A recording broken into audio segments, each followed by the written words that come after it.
Shattered glass. A tale of betrayal and redemption mutt.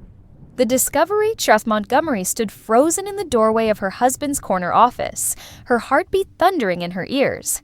The bouquet of red roses she had brought to surprise David on their 15th anniversary slipped from her fingers, scattering crimson petals across the polished hardwood floor. The scene before her burned into her memory with cruel clarity. David, her husband of 15 years, entangled with his secretary on his executive desk, paperwork scattered beneath them. Melissa Winters, the young secretary David had hired just 8 months ago, was perched on the edge of the desk, her pencil skirt hiked up around her waist. Her cascade of honey blonde hair fell in waves over her shoulders, partially covering the unbuttoned silk blouse that revealed the lace of an expensive red brassiere. Her long, toned legs wrapped around David's waist, manicured fingernails digging into his back through his half-removed dress shirt. "David?" Sarah's voice came out as barely a whisper, but it shattered the moment like a gunshot. They broke apart, instantly. David's face drained of color as he stumbled backward, fumbling with his belt. "Sarah! Jesus, this isn't..." But it was exactly what it looked like. The platinum wedding band on his left hand caught the afternoon sunlight streaming through the floor-to-ceiling windows, throwing a mocking gleam across the room. Melissa didn't even have the decency to look ashamed. She slid off the desk with feline grace, methodically buttoning her blouse with steady hands. Her full lips, smeared with the same shade of ruby lipstick now staining David's collar, curved into what could almost be described as a smirk. "I'll give you two some privacy," she purred, gathering her belongings. As she sauntered past Sarah, in the doorway, the overwhelming scent of her expensive perfume, Chanel, the same brand David had gifted Sarah last Christmas, hung in the air between them. The door clicked shut behind Melissa, leaving husband and wife alone in the suffocating silence of betrayal. "Sarah, please, let me explain," David started, his voice desperate as he approached her with outstretched hands. 15 years, Sarah whispered, her voice gaining strength with each word. 15 years I've stood by you. Through medical school, through residency, through building this practice. I believed in you when nobody else did. David flinched as if each sentence were a physical blow. "Baby, please, don't you dare baby me," Sarah hissed, backing away from his reaching hands. "How long has this been going on? And don't you dare lie to me again." David's shoulders slumped in defeat. 3 months. 3 months, Sarah repeated, a hollow laugh escaping her lips. 3 months of coming home late. 3 months of emergency. Consultations and unexpected surgeries. 3 months of me waiting up, worrying about you, while you were here, fucking your 25-year-old secretary. It was a mistake, David pleaded. It didn't mean anything. That's supposed to make me feel better, that you threw away our marriage for something that didn't mean anything? Sarah's voice rose, echoing off the walls of the prestigious office she had helped him decorate. Did you think about our children when you were with her? Did you think about me at all? The silence that followed was answer enough. I can't do this right now, Sarah said finally, her voice eerily calm. She turned toward the door, her movements mechanical. Where are you going? Sarah, please. We need to talk about this, David called after her, desperation edging into his voice. Sarah paused in the doorway, not turning around. For 15 years, my entire world has revolved around you, David, your career, your dreams, your needs. Not anymore. With those words hanging in the air between them, Sarah walked out, leaving behind the scattered rose petals, crimson drops like blood on the pristine floor. Part 2. The aftermath. The Montgomery household, usually filled with warmth and laughter, had become a cold war zone in the 2 weeks since Sarah had discovered David's betrayal. They moved around each other like ghosts, keeping up appearances for their 2 teenage children, who nevertheless sensed the seismic shift in their parents' relationship. Sarah lay awake in their king-sized bed, staring at the ceiling while David slept fitfully beside her. She had refused to move to the guest room despite the revulsion she felt at his proximity. This was her home, her bedroom, her life, and she would not be the one displaced by his actions. David had begged for forgiveness, promised to fire Melissa, even suggested counseling, but Sarah had met his pleas with stony silence. She needed time to think, to plan, to decide what her life would look like moving forward. At the office, things had grown increasingly uncomfortable. David had indeed fired Melissa, but the damage was done. The whispers followed Sarah whenever she visited the medical practice she had helped build from the ground up. Sympathetic glances from nurses who had suspected the affair. Awkward silences from administrative staff who had covered for David's absences. Melissa, meanwhile, had not gone quietly. She had threatened a wrongful termination lawsuit, claiming sexual harassment and an abusive work environment. The irony was not lost on Sarah, the woman who had willingly participated in destroying her marriage, now positioning herself as the victim. But Sarah was not the same woman she had been 2 weeks ago. The shock had given way to a cold, calculated anger. David might have betrayed her, but she would not allow him to lose everything they had built together to the likes of Melissa Winters. With a determination born of righteous fury, Sarah threw back the covers and slipped from the bed. David didn't stir as she made her way to his home office. There, she booted up his computer. He had never changed his password from their anniversary date, a detail that now felt like another small betrayal, and began to search. Hours later, as dawn broke over their suburban Boston home, Sarah sat back with a grim smile of satisfaction. She had what she needed. Emails, text messages, security footage from the office showing that Melissa had been the aggressor on multiple occasions, pursuing David despite his initial rejections. There were even messages from Melissa to a friend, boasting about her plan to land a rich doctor and upgrade her lifestyle. It wasn't justification for David's actions, nothing could excuse his betrayal, but it was ammunition against Melissa's threats. And more importantly, it was proof that Sarah was not as powerless as she had felt on that devastating afternoon. As she closed the laptop, a new resolve settled over her. She would not be a victim in this story. She would reclaim her power, her dignity, and eventually her happiness, with or without David Montgomery. First, she needed to neutralize the Melissa situation. Then, she would decide what kind of future she wanted for herself. And if that future included forgiveness for David, well, he would have to earn it. On her terms. Part the 2/3. The strategy. Sarah's legal background, long dormant since she'd left her promising career to support David's medical practice, proved invaluable in the weeks that followed. She meticulously compiled evidence against Melissa, building a countercase that would not only neutralize the secretary's threats, but potentially expose her pattern of pursuing married executives. With calculated precision, Sarah arranged a meeting with Melissa at an upscale cafe in downtown Boston, far from the prying eyes of anyone connected to David's practice. She arrived early, selecting a secluded corner table that afforded privacy while still being in a public space. Melissa sauntered in 15 minutes late, dressed in a figure-hugging emerald dress that drew appreciative glances from several male patrons. Her honey blonde hair was swept into an elegant updo, emphasizing her high cheekbones and full lips. She moved with the confidence of a woman accustomed to commanding attention, her stiletto heels clicking purposefully across the polished floor. "Sarah," she acknowledged with a thin smile, sliding into the seat across from her. "I was surprised to hear from you. I assumed David would be handling all communication going forward."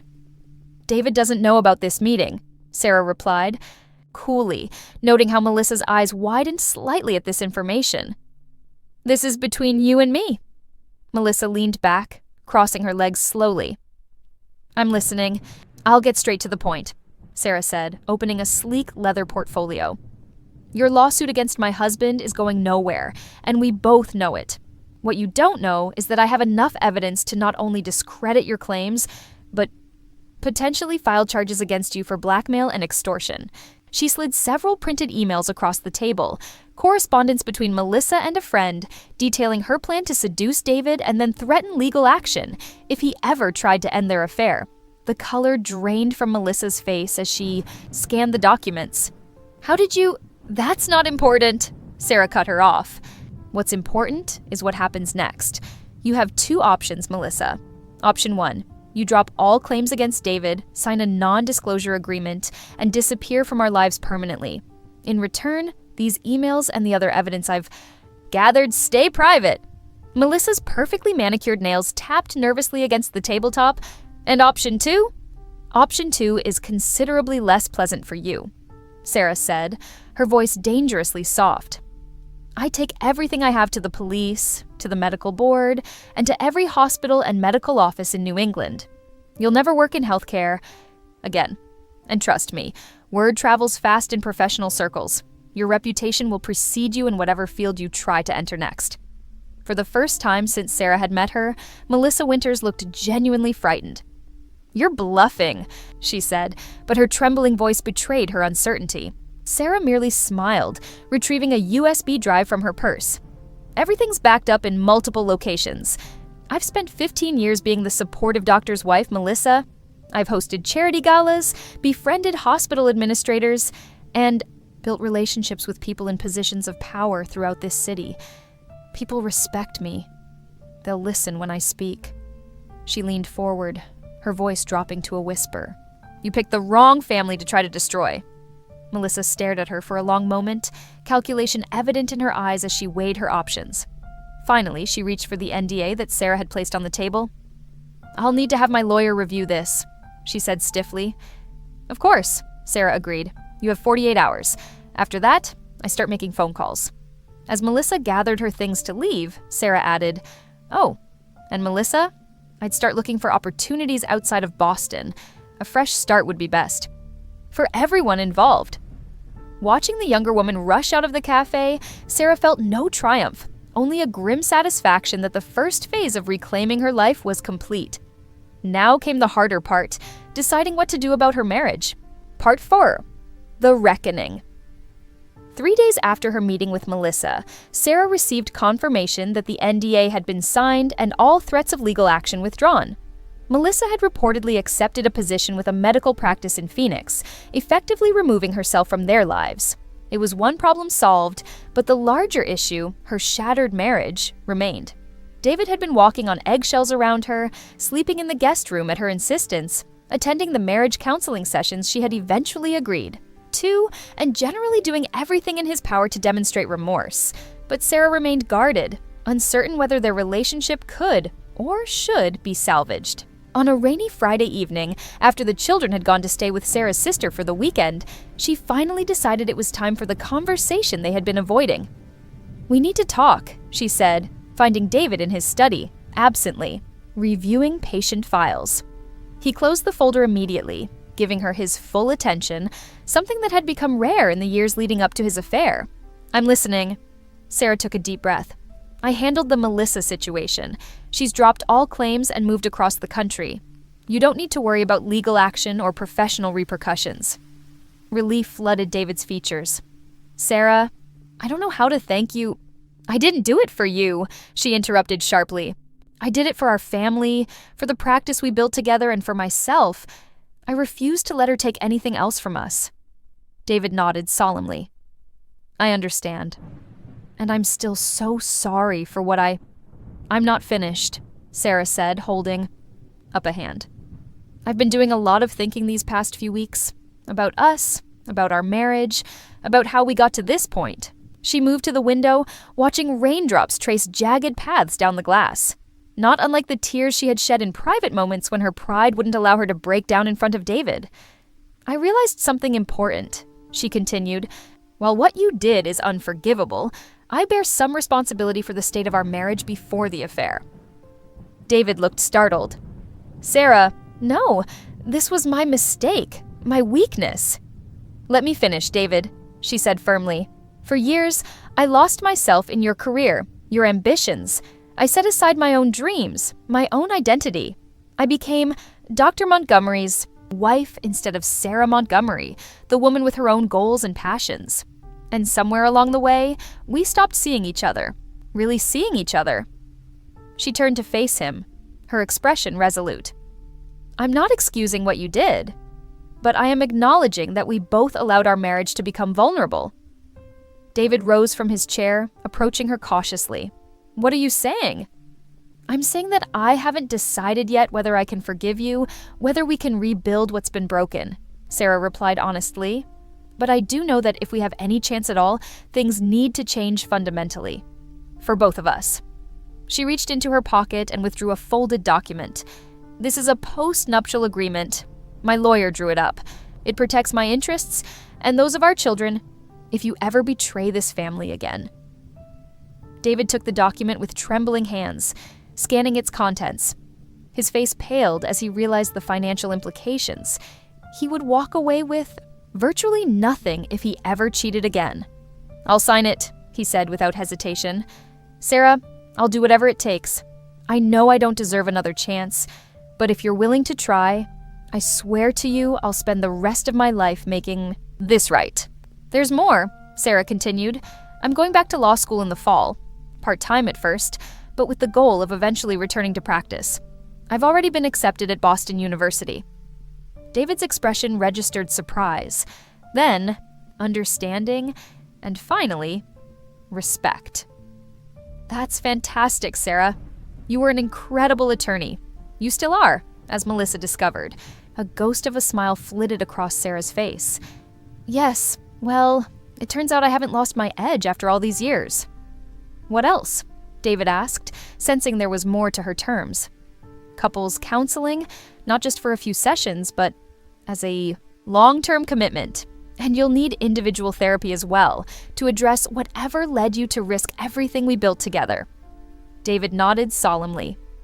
"I've already started looking into therapists, and I've been thinking about scaling back my hours at the practice, bringing in a partner so I can be more present at home." Sarah raised an eyebrow, genuinely surprised by this last concession. David's medical practice had always been his pride. And joy, the thing he was least willing to compromise on. "I mean it, Sarah," he said, reading her expression. "These past few weeks facing the possibility of losing you and the kids, it's made me reevaluate everything. The practice, the prestige, none of it means anything without my family." Sarah studied him, searching for any sign of insincerity. Finding none, she nodded slowly. "Actions. Not words, David. That's what I need from you now. You'll have both," he promised, tentatively reaching for her hand. After a moment's hesitation, she allowed the contact. "Where do we go from here?" "Forward," Sarah said simply. "One day at a time. I can't promise you forgiveness yet, or that we'll ever get back what we had. But I'm willing to see if we can build something new, something stronger." As they stood together in the study, hands linked but a careful distance still between them, the rain outside began to ease, thin shafts of evening sunlight breaking through. The clouds, a tentative promise of clearer skies ahead if they were brave enough to weather the storm together. Part 5. The Rebuilding. 1 year later, Sarah stood at the podium in her law school classroom, presenting the closing arguments for a mock trial competition. At 43, she was 2 decades older than most of her classmates, but her life experience and natural aptitude had quickly established her as a formidable presence in the program. In the back row, David sat quietly, watching with unmistakable pride as his wife delivered a compelling argument that left the judging panel visibly impressed. Their children, Emma and Jake, sat beside him, their initial embarrassment at having a mom in school having evolved into genuine respect for her commitment. When the judges announced Sarah's team as the winners, David was the first on his feet, applauding enthusiastically. Their eyes met across the room, and Sarah allowed herself a genuine smile in his direction, something that had become increasingly frequent in recent months. The path to rebuilding their marriage had been neither quick nor easy. There had been setbacks, nights of bitter arguments when old wounds reopened, moments of paralyzing doubt, sessions with their therapist where uncomfortable truths were laid bare. David had struggled with feelings of inadequacy as Sarah reclaimed her independence, while Sarah had battled trust issues that surfaced at unexpected moments. But there had also been progress. David had made good on his promise to scale back his practice, bringing in 2 partners and establishing a more sustainable work schedule that allowed him to be present for family dinners and his children's activities. Sarah had excelled in her return to law studies, rediscovering a passion and confidence that had been dormant for too long. Most importantly, they had learned to see each other anew, not as the familiar fixtures they had taken for granted, but as evolving individuals with separate needs and identities that, when respected, actually strengthened their bond rather than threatened it. After the competition, the family celebrated at Sarah's favorite restaurant, a tradition they had established for academic achievements regardless of who earned them. As Emma and Jake argued good-naturedly over the last breadstick, David reached across the table for Sarah's hand. "You were magnificent today," he said softly. "I'm so proud of you, and so grateful you gave us another chance." Sarah squeezed his hand, reflecting on the journey of the past year. "We gave each other another chance," she corrected gently, "and we're building something better than before." Later that night, after the children had gone to bed, Sarah found David in their reimagined home office, now a shared space with 2 desks rather than a territory exclusively his. He was reviewing patient files, but set them aside immediately when she entered. "I've been thinking," she said, settling into the chair across from him, "about the future, about us." A flicker of anxiety crossed David's features.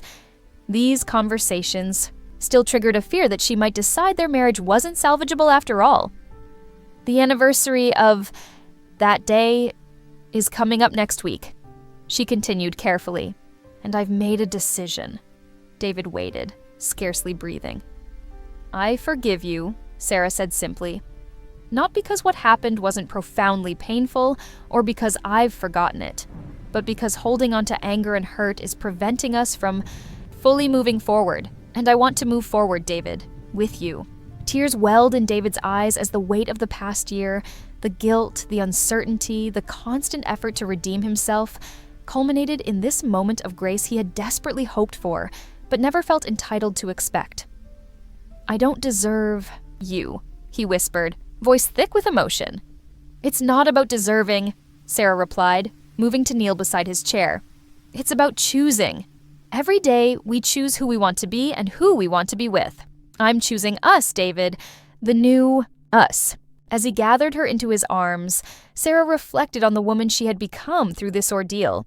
Stronger, more independent, and paradoxically, more capable of genuine intimacy than the accommodating wife she had been before.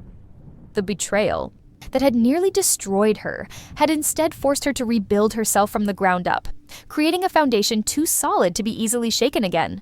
Their marriage would never be perfect, and the scars of the past would remain. But as they held each other in the quiet of their shared office, surrounded by the symbols of their individual passions and their joint commitment, Sarah Montgomery knew they had achieved something precious, not despite their darkest moment, but because of how they had chosen to respond to it. In the end, the greatest revenge against those who sought to destroy what she held dear hadn't been punishment or retribution.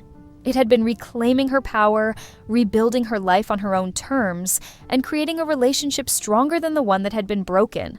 One where neither partner was diminished by the other's light, but both were illuminated by it. Epilogue. 5 years after the affair that had nearly ended their marriage, Sarah and David Montgomery stood together at the opening of the Montgomery Family Law Center, a nonprofit organization dedicated to providing legal assistance to women, rebuilding their lives after relationship trauma. Sarah, now a practicing attorney specializing in family law, had conceived the center as the culmination of her personal journey and professional rebirth. David had fully supported the vision, contributing both financially and by offering medical consultations to clients in need. As Sarah cut the ceremonial ribbon, surrounded by family, colleagues, and some of the women who would benefit from the center's services, she caught sight of a familiar face in the crowd. Their marriage counselor, Dr. Rebecca Chen, who had guided them through their darkest days. The therapist gave Sarah a knowing smile and a subtle nod of approval that spoke volumes. They had come so far from those first tense sessions when the wounds were raw and the future uncertain. Later, as they prepared to leave the successful opening event, David's phone buzzed with a text message. He checked it briefly, then deliberately turned off his phone and slipped it into his pocket. "Everything okay?" Sarah asked, noting the gesture. "Just the practice," David replied. "Nothing that can't wait until tomorrow." Sarah smiled, recognizing and appreciating the intentional choice, one of the countless small moments that continued to rebuild trust between them. "Ready to go home?" she asked, reaching for his hand. "With you?" "Always," David answered, interlacing his fingers with hers. As they walked to their car under a canopy of stars, Sarah reflected on the complex nature of betrayal and redemption. The pain of David's infidelity had never completely vanished. It had simply been incorporated into the tapestry of their shared history, a dark thread that ultimately strengthened rather than weakened the overall design. Through fire, they had been forged anew, both individually and as a couple. In her darkest hour, when Sarah had felt most powerless, She had discovered a wellspring of strength she never knew she possessed. And in that discovery lay the most profound victory of all, not against an external threat, but against the limitations she had unknowingly placed upon herself. The true revenge she had learned was living well, on her own terms, with clear boundaries, renewed purpose, and the wisdom that comes only through weathering life's most devastating storms. David opened the car door for her, a gesture not of outdated chivalry, but of genuine respect. As Sarah settled into the passenger seat, she caught his reflection in the side mirror, the man she had chosen to forgive, the partner who had earned. His way back into her heart through consistent effort and authentic change. "I love you," he said simply, meeting her eyes in the mirror. "I love you too," Sarah replied, meaning it completely. Not despite their history, but inclusive of it. With all its painful lessons and hard-won growth, they drove home together under the night sky, two imperfect people who had learned that the strongest relationships aren't those that never face adversity, but those that survive it, transformed, tempered, and ultimately triumphant.